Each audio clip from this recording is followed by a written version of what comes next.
acid reflux, heartburn, repeating. These are gastrointestinal symptoms that are very common, right? Very common. As we get older, we tend to produce less stomach acid. I'm getting that right, less stomach acid.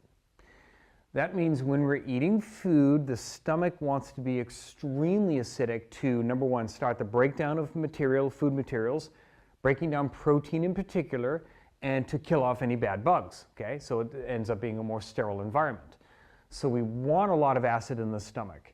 As we get older, that acid tends to decrease. That means that digestion is inefficient. Food will stay in the stomach longer. If it stays in the stomach longer and it's not being broken down, it has more of a chance to spill back upward into the esophagus, which is going to be sensitive to that. And then we get the symptoms of acid reflux and heartburn. A lot of times the solution is an antacid, right? Very common over-the-counter medication, prescription medication, antacid.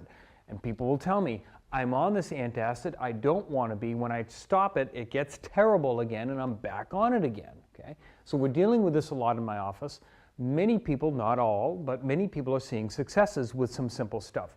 Here is a 76-year-old woman who's coming in to see me. I've been seeing her for a long time, and she said, all right, I've had acid reflux and heartburn for many, many years, and I'm on these drugs, and I don't want to be on these drugs. Can you help? And I said, we might be able to. So here we go.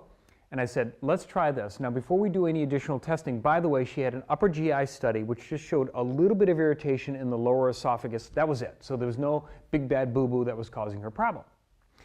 So I said, let's put you on this acid supplement. Now, I'm giving her an acid, and I do not recommend that you do that unless you're under the care of a doctor. Don't just go ahead and do that unless a doctor says it's okay to do so. So I give her an acid supplement, very common. I gave her digestive enzymes and a probiotic. And here's the other clincher. I said, no more dairy products. Nothing from the udder of a cow. She said, okay, I'm in. The pain and suffering was enough where she did that. She does it for 2 weeks. She says, you know what? I'm doing quite a bit better in my gut. Not only that, her arthritic knees started improving as well. So the reason I'm telling you this story is last Saturday, she said, I decided to do an experiment. I said, what was that? She said, I did one of my favorite things. I went with a friend of mine to an ice cream stand, and we had ice cream. And it was really good going down. And she said, within a few hours, I was sick to my stomach, I was nauseous, acid reflux came back. That lasted all through Sunday. So a day and a half after one serving of ice cream, all of her symptoms came back. And I said, do you think you need to do any more experimentation? She says, no, I think the experiment was pretty conclusive after that. She's going to stick to the plan. No dairy, plus those supplements that I said. Now, for some of you, you might have to go a little bit further. Maybe you need food sensitivity testing. Maybe you need to have a scope if you hadn't had one.